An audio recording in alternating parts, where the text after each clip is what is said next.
E hoje nós iniciamos uma nova série, uma série que está sendo revisitada. Eu vi mesmo, gente, o Mateus aqui falou, para o ar-condicionado, falou na fé, né? Falou na fé, cadê o Mateus? Saiu de vergonha, né? Ele falou de um ar-condicionado na fé. Gente, essas maquininhas estão chorando, mas calma.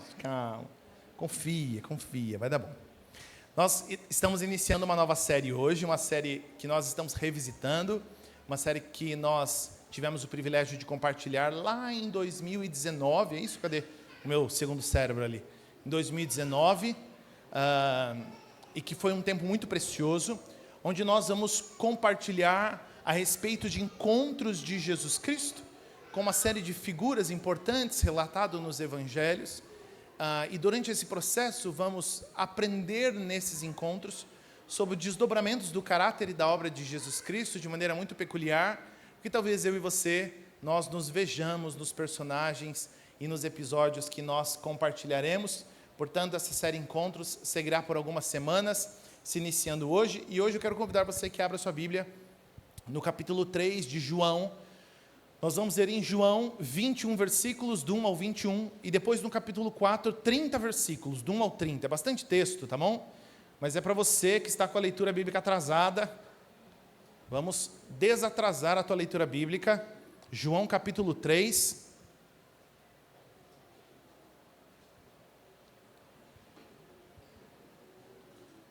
Os primeiros 21 versículos, e depois João capítulo 4, os primeiros 30 versículos.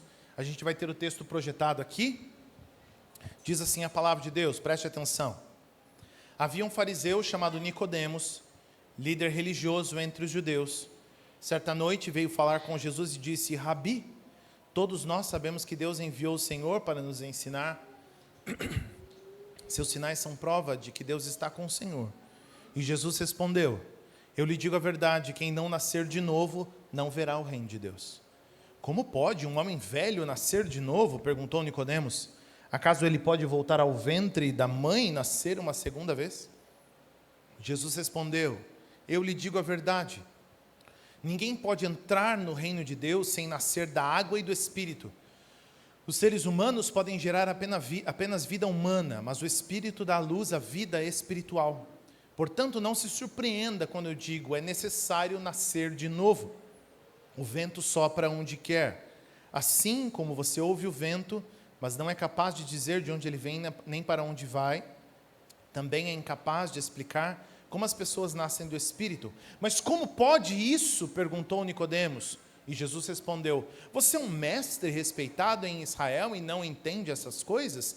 Eu lhe digo a verdade, falamos daquilo que sabemos e vimos, e no entanto vocês não creem em nosso testemunho. Se vocês não creem em mim quando eu falo de coisas terrenas, como vão crer se eu falar de coisas celestiais? Ninguém jamais subiu ao céu, exceto aquele que de lá desceu, o Filho do Homem. E como Moisés, no deserto, levantou a serpente de bronze numa estaca, também é necessário que o Filho do Homem seja levantado, para que todo que nele crer tenha a vida eterna.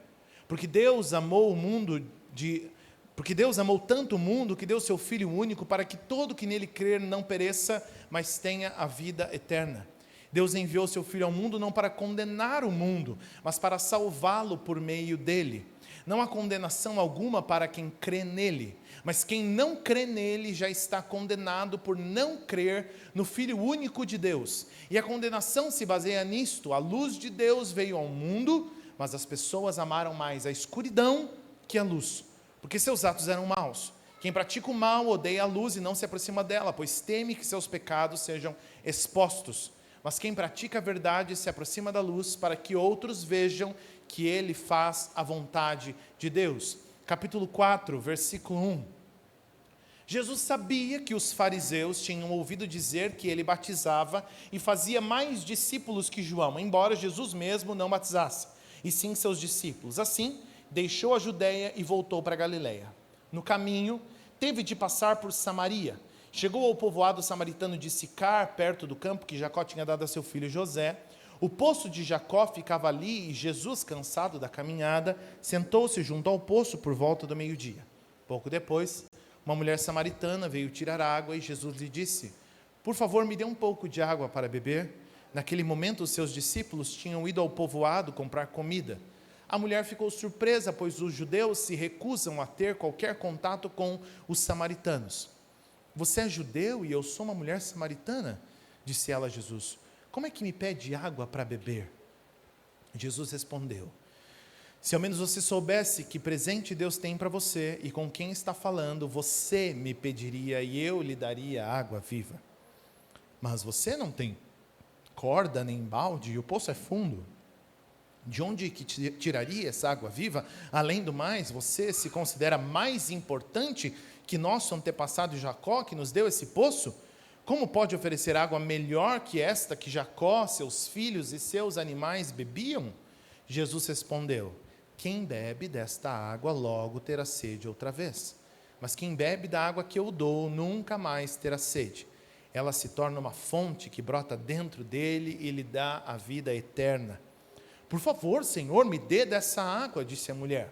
Assim eu nunca mais terei sede, nem precisarei vir aqui para tirar água. Vá buscar seu marido, disse Jesus.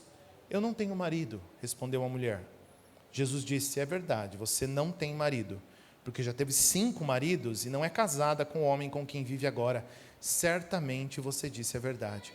O Senhor deve ser profeta, disse a mulher. Então diga-me, por que os judeus insistem que Jerusalém é o único lugar de adoração, enquanto nós, os samaritanos, afirmamos que é aqui, no Monte Gerizim, onde nossos antepassados adoraram?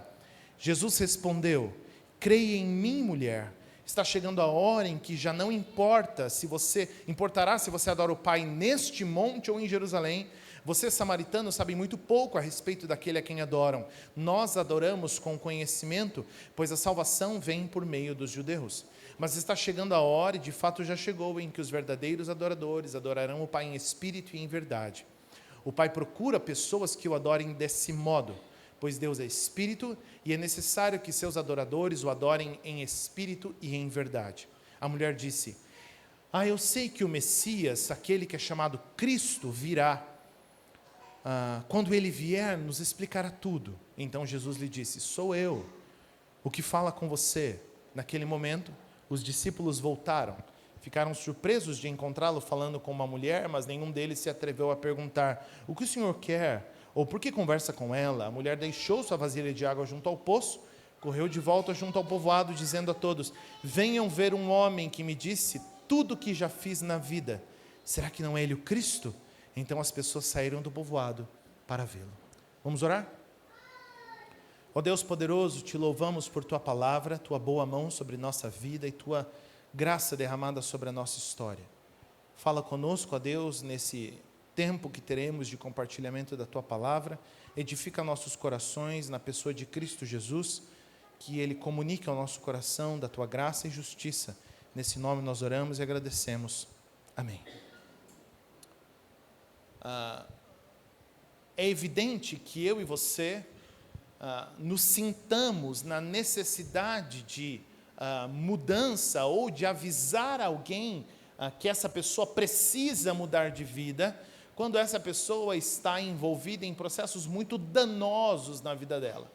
É de fato evidente que eu e você imaginemos que alguém precisa realmente mudar completamente de vida, quando a vida dela é construída e descrita por meio de processos muito tristes, dolorosos e pecaminosos. Se você está indo andar de carro por São Paulo, você facilmente encontrará, talvez com um morador de rua, em situações completamente deploráveis, e ao olhar para uma pessoa como essa, que às vezes tendo família, casa, prefere ficar em situação de rua, às vezes por conta de seus vícios, por conta de suas escolhas, é natural que você olhe para pessoas em situações assim e diga, nossa, essa pessoa precisa de uma mudança completa de vida. Ou quando você vê, como a gente viu essa semana, uma mulher com crianças muito pequenas, uma criança de colo, do tamanho da Cecília, do tamanho do Samuel, passando entre os carros no farol, pedindo dinheiro, e você se compadece da situação daquela mulher e daquelas crianças e pensa, essas pessoas precisam de uma outra vida. Ou quando você está andando e passa e vê num bar muitos homens sentados, já não sabendo o que é Lé, o que é Cré, não sabem nem quem são mais, estão ali sendo alimentados desde as 10 da manhã por pinga, já são 10 horas da noite, e dali não saem, e você fica imaginando, como é que essas pessoas não vão para casa?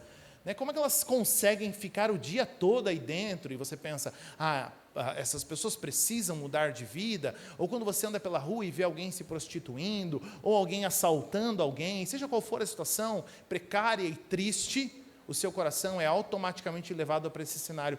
Por que essas pessoas não mudam de vida? Elas precisam de uma transformação completa.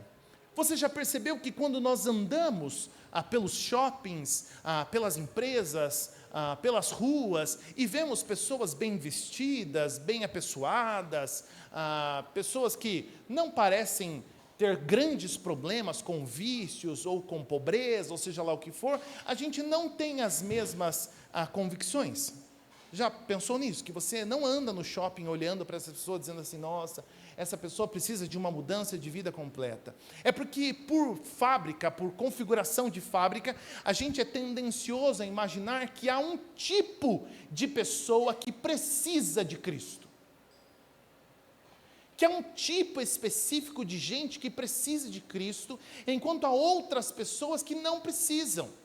Talvez você já tenha passado pela experiência de sair falando de Jesus Cristo por aí, nas ruas, nesses evangelismos que as pessoas fazem, né? E aí você fala, mas você precisa ser salvo. E a pessoa te diz assim, mas você é salvo do quê, meu amigo? Eu sou bonito, rico, tenho carro, tenho família, sou feliz. Não torço para quem, gente? Para o Corinthians. Não torço para o Corinthians. Só alegria, meus filhos me amam, tenho esposa. Você é salvo do quê? Quem é salvo é quem está desesperado, quem está passando por um problema, não tenho nada para ser salvo. Percebe? Mas isso acontece porque na nossa mente, na nossa maneira de interpretar a vida, apenas as pessoas que estão aparentemente no fim do poço, num beco sem saída, sem mais alternativas, já tendo perdido tudo, família, amigos, filhos, esperança, essas pessoas sim precisam mudar de dentro para fora. Talvez você já tenha visto pessoas pregando a respeito de Nicodemos, na mesma medida que você talvez já tenha visto pessoas pregando a respeito da mulher no poço, a samaritana. Mas eu acredito que há uma intencionalidade do autor de João aqui, em colocar essas duas histórias lado a lado, para mostrar que elas precisam ser lidas lado a lado. Porque Nicodemos e a mulher samaritana têm muito mais coisas em comum do que nós imaginamos. Ou no fim do dia, eles têm problemas, na verdade, muito parecidos, com soluções muito parecidas. Mas para isso, eu gostaria que a gente gastasse um tempo olhando para essa mulher, gastando um tempo olhando para Nicodemos e entendendo efetivamente o que está acontecendo aqui. Vamos começar falando do capítulo 4 da mulher. A mulher do poço com quem Jesus se encontra é necessariamente uma mulher marginalizada. Ela tem uma série de problemas que acompanham a sua figura, inerentes a quem ela é. Só de ser uma mulher, culturalmente isso já é um problema, mas ela tem outros problemas. Ela é uma mulher samaritana, e ela é uma mulher com alguns problemas no passado dela, com uma ficha não muito limpa. Mas ainda assim, interessantemente, Jesus Cristo tem uma intenção de caminhar em direção a essa mulher e falar com ela. Jesus quer conversar com essa mulher. Jesus está quebrando aqui uma série de barreiras. Ele é um judeu que está conversando com uma samaritana, e se você não está tão ambientado assim sobre qual é o problema dessa mulher ser samaritana, eu vou te recordar, ainda que muito rapidamente. Alguns séculos antes disso, o povo de Deus, Israel, tinha sido dividido em dois reinos, o reino do norte e o reino do sul. Nós já falamos algumas vezes aqui sobre isso. E o reino do norte tinha o seu rei, a sua capital, o seu lugar de adoração. O reino do sul tinha o seu rei, a sua capital e o seu lugar de adoração. O reino do norte era conhecido por ser mais perverso que o reino do sul. O reino do sul também não era flor que se cheire, mas infelizmente o reino do norte era pior. E eles são levados cativos antes. por conta de seus pecados. Deus já havia dito que faria isso com eles. E nessa ocasião de terem sido levados escravos pela Síria, eles acabam se misturando com outras nações. Então há, por parte do povo do Reino do Sul, os judeus, não os samaritanos, com a sua capital lá em Samaria, no Reino do Norte, há uma rixa política, social, religiosa, histórica. É como se os judeus odiassem os samaritanos desde que nascessem. É como se você falasse de um samaritano, você estivesse falando da pior categoria de pessoa no mundo. Gente que era odiada desde sempre, simplesmente por ser samaritana.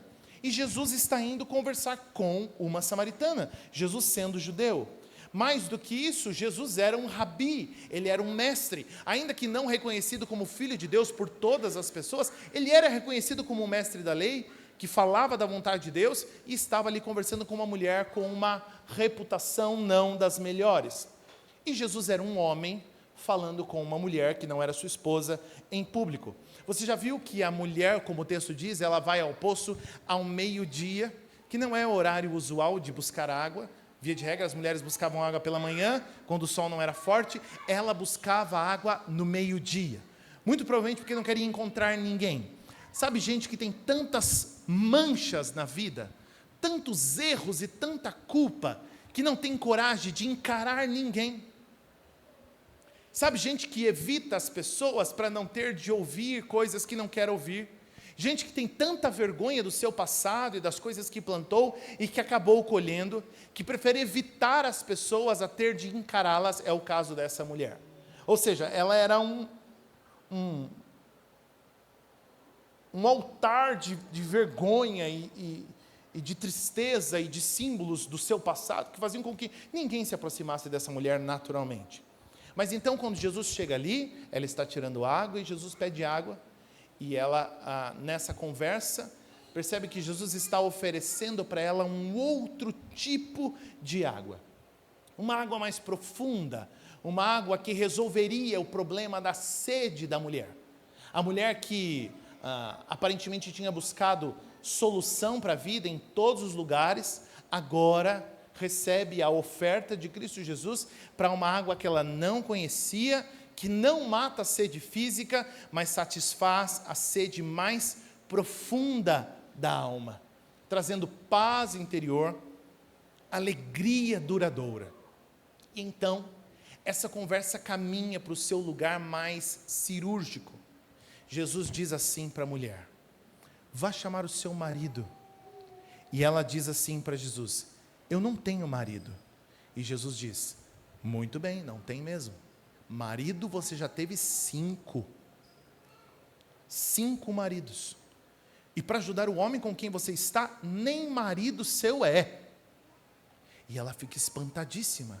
E diz: eu vejo que você é um profeta, porque você fala das coisas de Deus. Percebe? Isso acontece, vira e mexe nas conversas de Jesus com as pessoas perguntam sobre o sol, e Jesus responde sobre a lua. As pessoas perguntam sobre a terra, e Jesus responde sobre o céu. Parece que as respostas de Jesus não têm muito a ver com o que está acontecendo. Eles estavam falando de água até poucos segundos atrás, agora do nada Jesus está perguntando cadê o marido, e quando a mulher fala que não tem marido, eles falam: não tem mesmo. Não tem mesmo. Assim, de marido, ou você entende muito ou não entende nada, né? Porque se teve 5, há de entender muito de marido, mas se não segurou nenhum, não entende nada de marido ao mesmo tempo, né? Qual que é o teu problema que não consegue ficar com um marido? E para ajudar o homem que você está agora, nem seu marido é. Perceba, Jesus Cristo não quer humilhar a mulher. Jesus Cristo quer mostrar para ela que ela tem um problema de sede. Jesus Cristo quer mostrar para a mulher que ela tem uma demanda, ela tem uma fome, ela tem uma necessidade, e que ela está tentando suprir essa sede e essa fome em tudo, menos onde deve.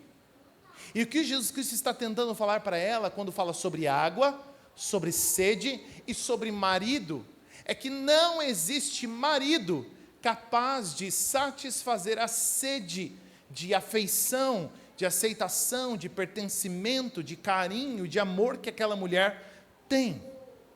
O pecado aqui não é só imoralidade sexual. Nós não estamos falando apenas de uma mulher sexualmente imoral. Nós estamos falando de alguém que busca em relacionamentos o que só Deus pode dar. Ela tenta saciar a sede com afeto, sexo, relacionamentos, mas o resultado é que quanto mais ela bebe, mais sede ela tem. É uma versão na prateleira do pecado, que se oferece como alternativa para curar as mazelas mais profundas do coração do indivíduo. Via de regra, eu e você temos alguma dificuldade de distinguir estas coisas, porque a gente costuma dar outros nomes para estas coisas. Nós chamamos essas coisas de ansiedade, ou de sonhos que queremos conquistar, ou de um amor, ou de um plano para o futuro, e não notamos que no fim das contas, o que nós queremos é fazer das coisas meios pelos quais o nosso coração é satisfeito. Porque pecado não é só quebrar as regras, não toque aqui, você toca, errou, pecado. Não faça isso, você faz, pecado, errou. Não, pecado é mais do que isso.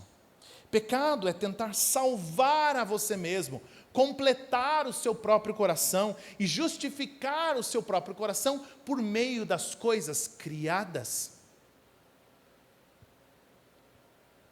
A mulher, ela não é menos ou mais pecadora por ser marginalizada, ela só é mais honesta a respeito da sua própria vida e de quem ela é.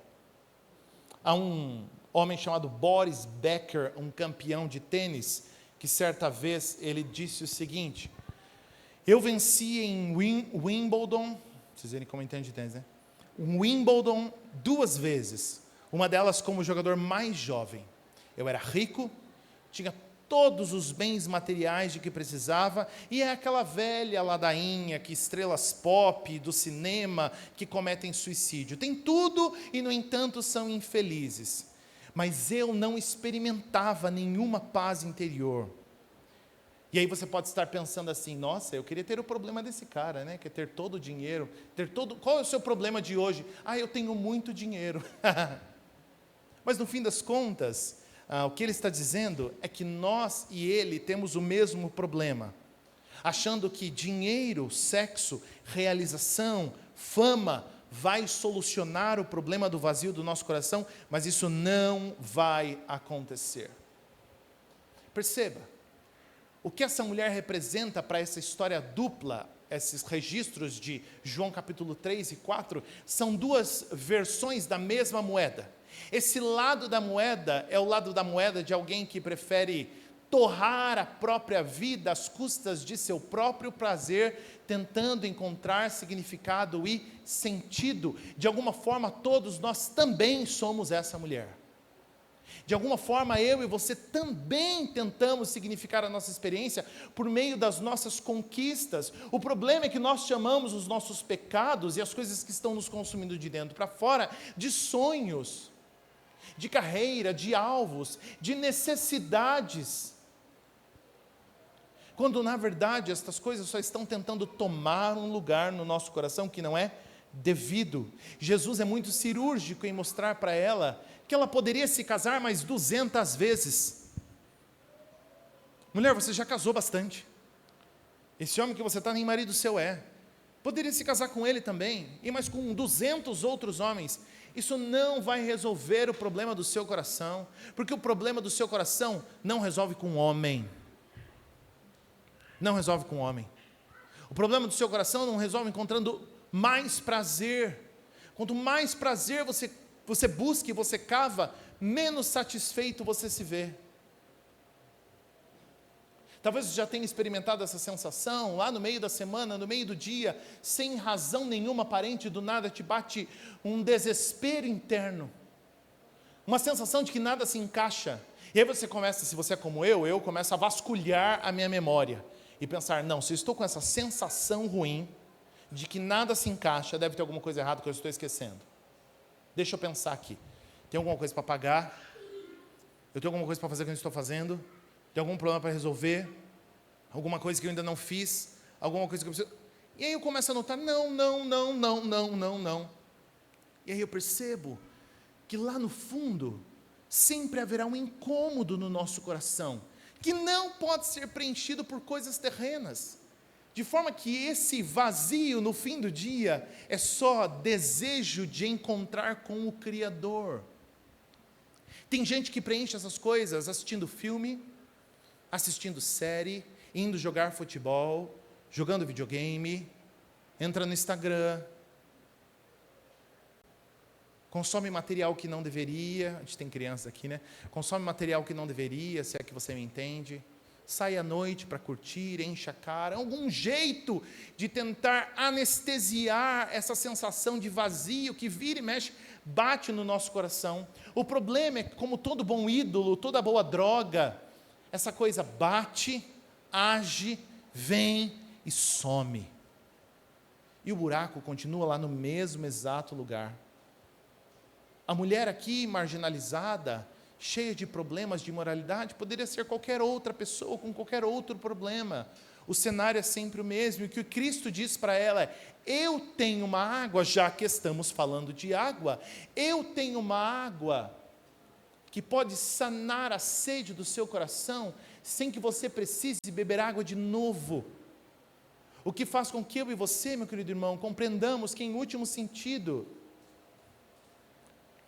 no fim do dia, o que nós precisamos é beber da água que Cristo dá. Porque a água que Cristo dá preenche, penetra, como toda boa água e todo bom líquido, penetra nos veios e nos buraquinhos do nosso coração, fazendo com que a gente efetivamente encontre paz. Mas se você se lembra daquilo que a gente falou lá no começo dessa pregação, você vai se lembrar que eu falei sobre o fato de que é fácil, né? Esse cenário é fácil. Olhar uma mulher que casou 5 vezes e está com um homem que nem marido dela é, e falar que essa mulher tem problemas de identidade, de afeto, de relacionamento, até eu, né? Até eu. É igual encontrar uma pessoa jogada na sarjeta ali no Tiradentes e falar: eu acho que é problema de vício. Ah, vá. Você demorou quanto tempo para pensar nisso? Eu achei que era um hobby. É uma nova categoria de legendários. Agora eles vão para Tiradentes. Eles não sobem mais montanha. É óbvio que é um problema de vício. É óbvio.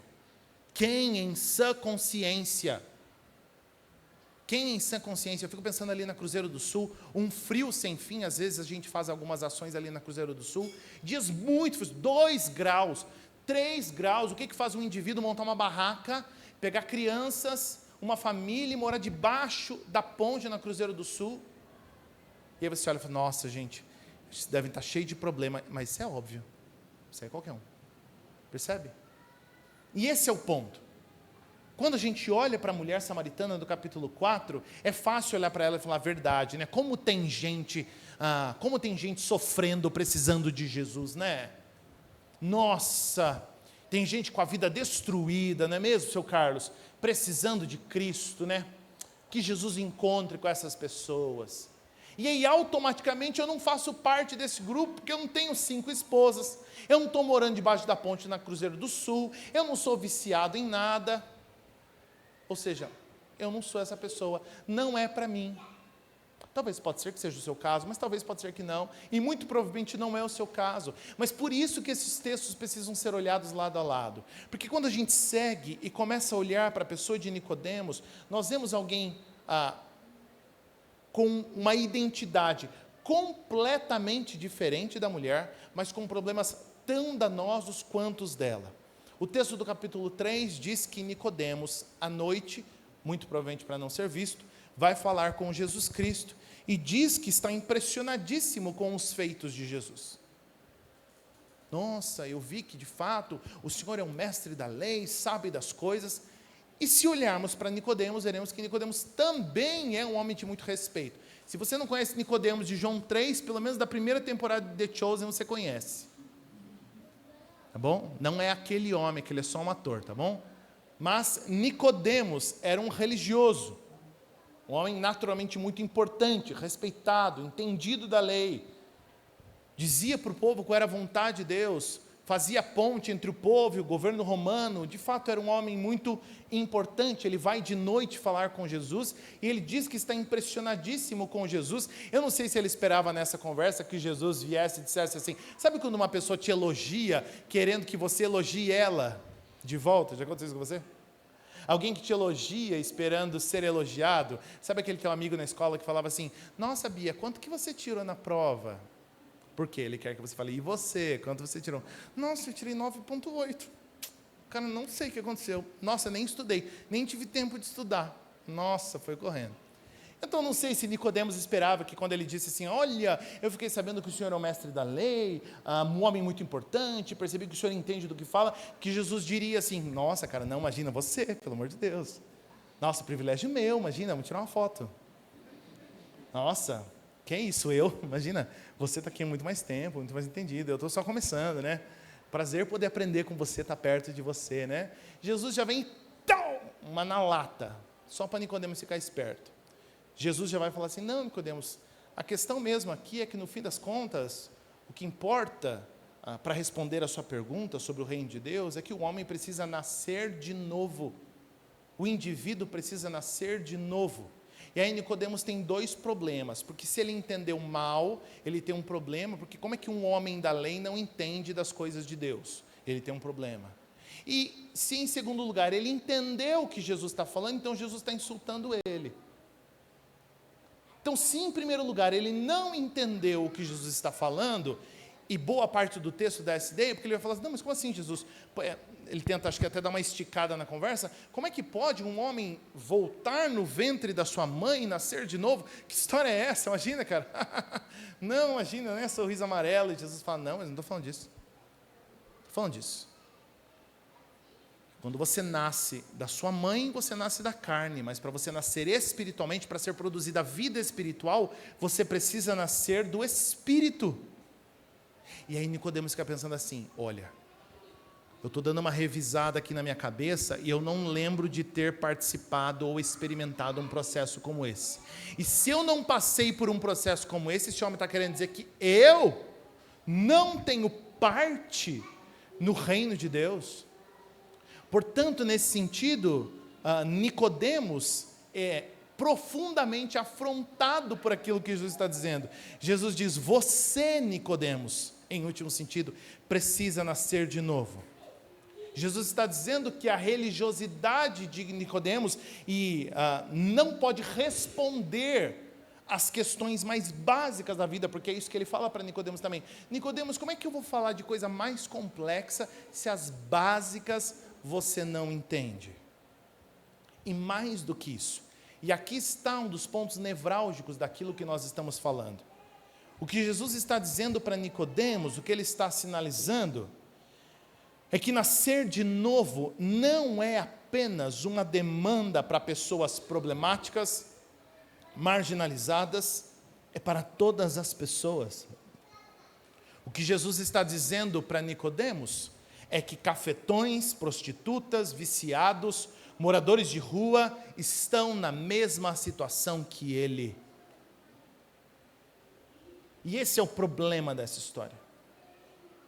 É que se uma história, a história da mulher quer mostrar para mim e para você, que ainda que a gente tenha os passados mais sombrios e tenebrosos, Cristo Jesus é a resposta para toda essa busca frenética que tivemos na nossa vida, enquanto errávamos e batíamos cabeça para lá e para cá.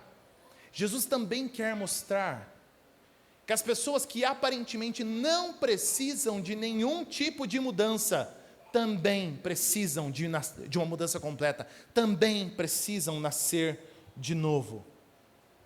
Enquanto a mulher tenta dar sentido e esperança para a vida dela, se relacionando de maneira imoral com um monte de homem, Nicodemos tenta salvar a própria vida por meio de moral, disciplina e religião. Mas o que Nicodemos não sabia é que ninguém contribui para o seu próprio nascimento. Salvação é dom, não se conquista. É o mesmo problema com outra máscara. A mulher busca satisfação no prazer, Nicodemos busca salvação no desempenho. Ambos igualmente perdidos. Já percebeu que isso é muito forte para a gente? ser jogado num polo ou no outro. Ou a gente é jogado de um lado, ou a gente é jogado do outro. Ou a gente está se enfiando em imoralidade, ou a gente está tentando ser aprovado e salvo por meio do nosso próprio desempenho. Será que não existe uma alternativa média? Será que não existe uma terceira via? Além de tentar fazer as coisas todas que nos dão na telha, ou tentar por meio da nossa religiosidade salvar a nós mesmos, será que não existe uma outra alternativa? No fim das contas, o que esse texto aponta é para o fato de que há um problema dentro do ser humano. O problema de que todos nós sempre estamos adorando algo. Nós já falamos sobre isso várias vezes. Nós somos seres adoradores. Há quem diga que a gente não é nem homo sapiens, nós somos homo religiones, ou seja, homens feitos para adorar. Seres feitos para adorar alguma coisa. É como se a gente tivesse uma válvula de pressão, um jato que precisa sair e só quer encontrar vazão. E quando não encontra o lugar certo para escoar, vai escoar em outro lugar. Sabe a água que sai e originalmente, idealmente, deveria ir pelos canos, mas se por algum motivo o cano está travado, tampado, seja lá qual for, essa água não vai falar, gente, volta, não deu. Aqui não vai dar para ir para frente, volta, vamos todo mundo voltar para a pia, vamos ficar lá. Não, daqui a pouco você olha, a tua parede está preta, ela começa a mofar, por algum lugar está saindo essa água, em algum canto isso está escapando. Portanto, o nosso coração, se não encontra descanso em Deus, vai tentar adorar outra coisa. E a lógica da idolatria é que eu idolatro coisas que no fim das contas me definem, dizem quem eu sou, dizem se eu tenho valor, se a minha vida faz sentido, de forma que se essas coisas não funcionam, eu falho junto. Eu falho junto. Nós temos ídolos modernos. Eu sei que nos tempos bíblicos a gente falava de altares a Mamon, a Azerá, a Baal, ao Deus que for. Não são muito populares no nosso tempo. Mas nós temos os ídolos modernos. A ideia de um amor romântico dos filmes, carreira e sucesso, dinheiro, moralidade, reconhecimento, controle. São coisas pelas quais definimos a nossa vida e o nosso valor. O problema é que, por nos definirem, quando essas coisas falham, nós falhamos. Um autor americano, chamado David Foster Wallace, ele diz o seguinte: todo mundo adora algo.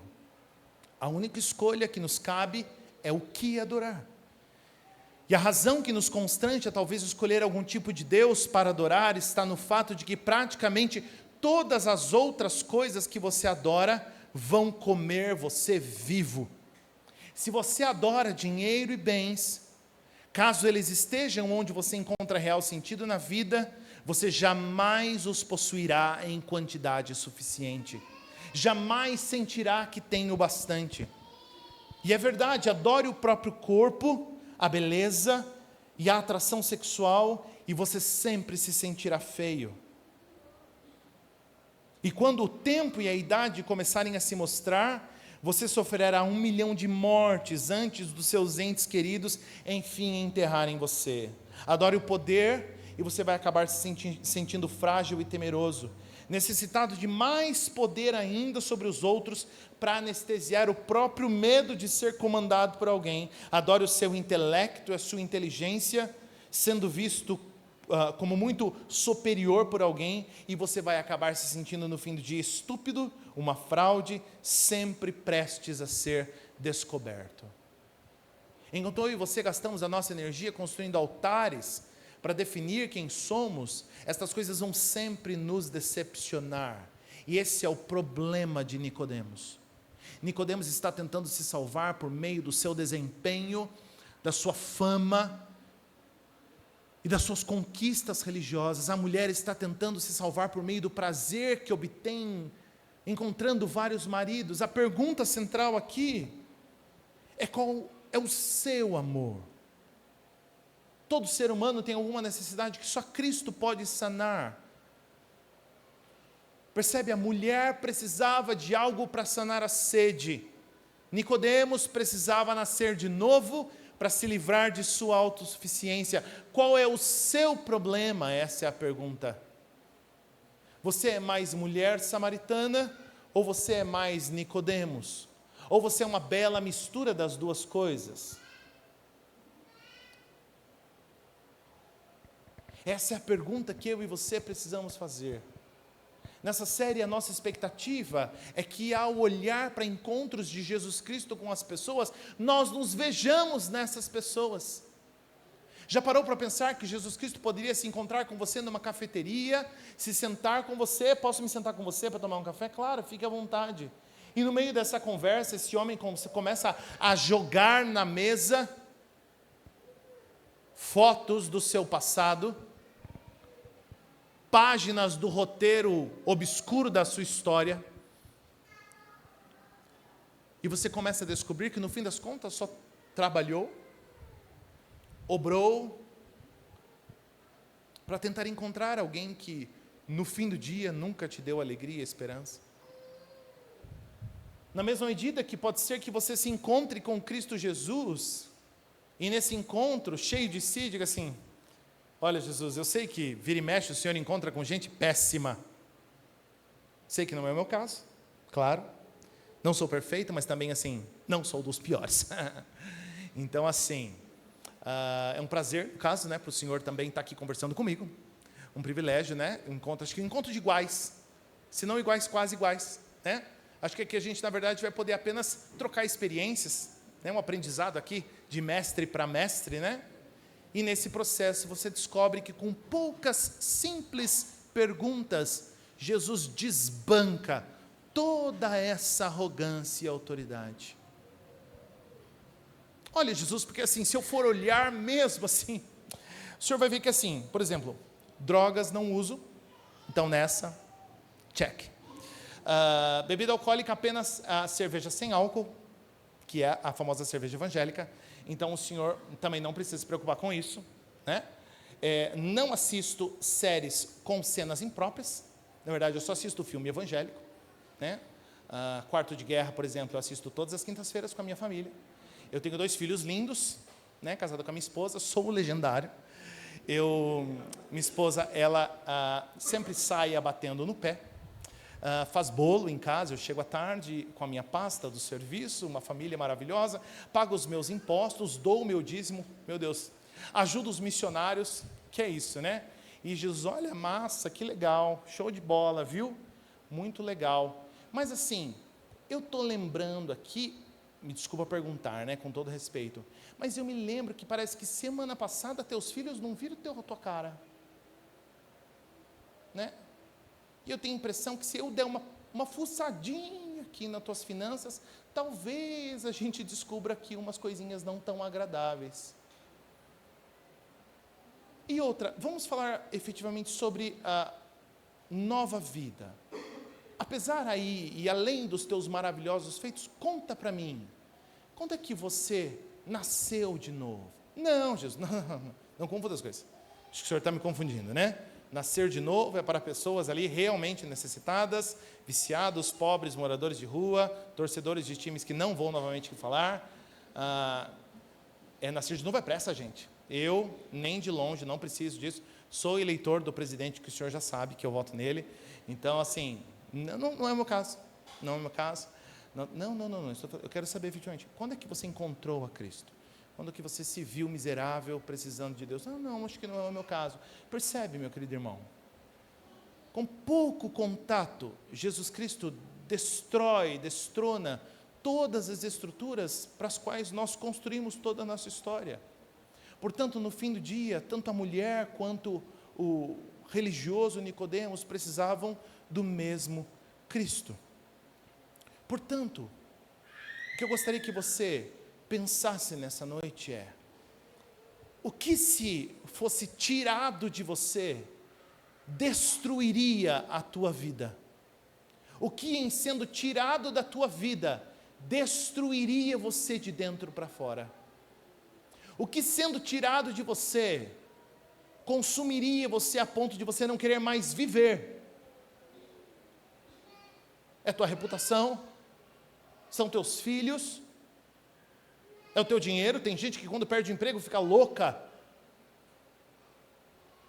Tem gente que no final do mês, quando o dinheiro começa a ficar apertado, fica irreconhecível. O que é que se tirado de você, você perde o sentido da vida? Onde eu e você buscamos segurança final? Onde pautamos a nossa identidade?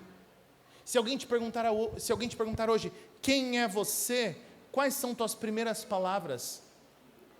Você vai dizer a tua profissão? Vai dizer que é casado? Vai dizer que fez tal curso? Vai dizer que estudou em tal lugar?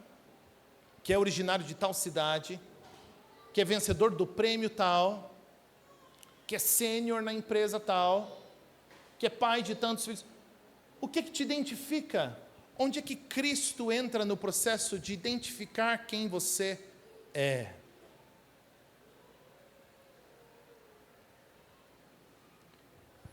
Meu irmão, eu sinto informar que aqui hoje, nessa audiência, nesse grupo de pessoas sentadas, incluindo a minha aqui em pé, só há dois tipos de pessoas. Ou somos a mulher samaritana, ou somos Nicodemos. Não há uma terceira opção, isenta, um centrão espiritual, não existe isso. Ou você é um, ou você é outro, ou você é uma bela mistura das duas coisas. É mulher samaritana nas tuas fraquezas, é Nicodemos nas tuas fortalezas. Naquilo que você é fraco, você se esbalda. Naquilo que você é forte, você julga o mundo, a tudo e a todos. Provavelmente nós somos uma bela mistura dessas duas coisas.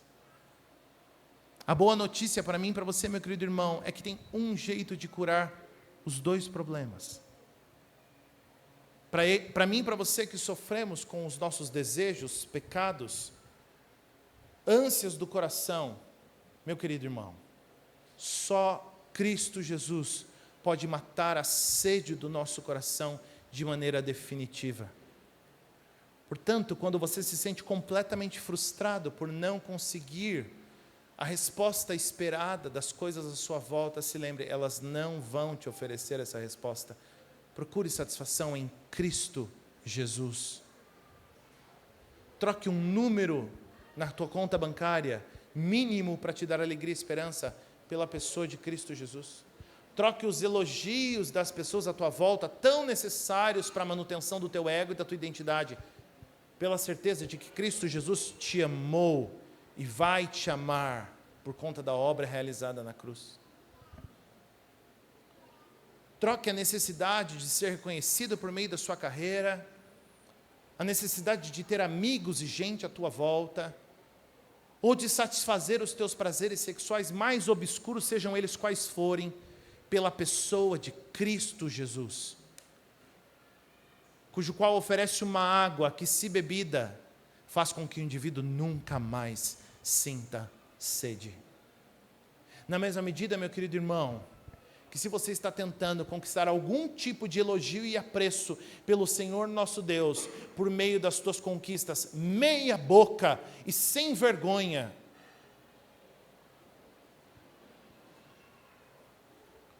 por meio do serviço malemar, da teologia de meia tigela que você faz, da tua família que há anos e décadas de gerações é da igreja tal, NXY, imaginando que por meio de todas estas coisas Deus dirá, você é VIP, passa na frente. Meu querido irmão, pelo amor de Deus, desce desse pedestal, desce. Deus não vai passar você na frente por nada. Existe uma pessoa que faz com que você passe na frente. Existe um mérito, uma conquista, uma pessoa que quando fala, o Pai ouve de maneira definitiva, e essa pessoa é Cristo Jesus. Cristo Jesus. Cristo Jesus é o Pai perfeito, Cristo Jesus é o Filho perfeito, Cristo Jesus é o irmão perfeito, Cristo Jesus é o voluntário perfeito, Cristo Jesus é o pastor perfeito, é a mãe perfeita, é a esposa perfeita, que eu e você não somos. O que difere a mim e a você das piores pessoas que existem, de prostitutas, viciados e assassinos, é ocasião e graça de Deus, apenas. Ocasião e graça. Talvez eu e você não tenhamos sido expostos a determinados cenários, o que não nos levou a determinadas consequências, mas isso não quer dizer que há em nós potencial para tal, e nós somos alcançados por Cristo. De outra forma, estamos todos no mesmo barco. Todos precisando da mesma graça, da mesma misericórdia e da mesma bondade. Eu espero que isso dê a você que tem um coração ferido por conta de um passado obscuro, esperança para saber que há um novo amanhã de misericórdia e graça para você. Na mesma medida que para você que até então se achava superior a outras pessoas, se lembre, há uma pessoa digna de louvor, digna de adoração e exaltação, e essa pessoa é Cristo Jesus, nos quais os méritos, se imputados em nós, nos dão acesso ao Pai. De outra forma, meu querido, bota o teu currículo no bolso e volta para trás. Portanto, meu querido irmão, que ao olhar para a mulher samaritana no poço e para Nicodemos, eu e você sejamos, na mesma medida, confrontados e esperançados de que Cristo Jesus se encontra conosco e quer ser a água que mata a nossa sede, na mesma medida que quer ser o meio pelo qual nascemos de novo e somos transformados de nossa vida triste e pecadora para a glória do Senhor. Louvado seja o nosso Deus. Vamos orar, meu querido irmão. Ó Deus poderoso, te louvamos nessa noite, te agradecemos por tua misericórdia e graça, porque o Senhor tem transformado o nosso coração e tem nos tirado de nossos pecados e de nossa miséria, na mesma medida que o Senhor tem pastoreado o nosso coração e nos lembrado que apenas os méritos de Cristo Jesus, como cantamos, só nele e em mais ninguém, encontramos paz e salvação. Tem misericórdia de nossa vida, Deus, ergue-nos de nossa miséria e diminui-nos, ó Deus, de nossa religiosidade e superioridade. Lembra, ó Deus, ao nosso coração que somos tão necessitados do Senhor como qualquer outra pessoa. Louvado seja teu nome por teu grande amor e por tua misericórdia entregue e apresentada na cruz do Calvário em favor de nossa vida. Ao Senhor todo louvor e adoração. Te louvamos em Cristo. Amém.